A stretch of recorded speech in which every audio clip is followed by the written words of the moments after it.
Като искам да покажа нещо свързано с разпита на Фаучи. С разпита на Фаучи един американски конгресмен Томас Мейси. Вижте какво интересно нещо е написал. Албер Бурла, ветеринар и генерален директор на Pfizer, не е получил General Pardon, има предвид. Преследвайте го. Фармацевтичните компании нямат разрешение да правят така очевидно лъжовните заявления относно ефективността на своите продукти. Туитът е от април 2021 година, преди ваксините да бяха лицензирани и задължени. И това е автоматичен превод от английски. Какво показва той тук? Нека ви го разпъна по този начин. Това е самата публикация на Томас Мейси, както виждате, проверен. Той е американски конгресмен, реп, т.е. репрезентатив.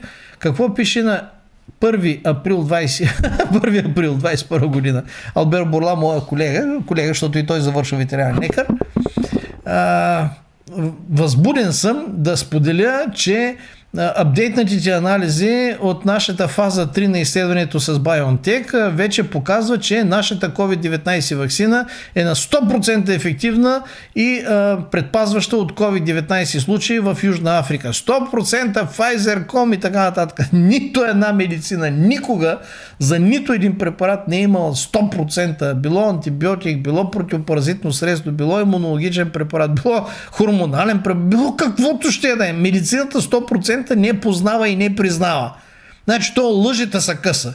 И е прав в момента да казват, то наистина трябва да го фанем за врата и да го натиснем за съдебно преследване, защото Фаучи има General Pardon, докато то Келеш няма.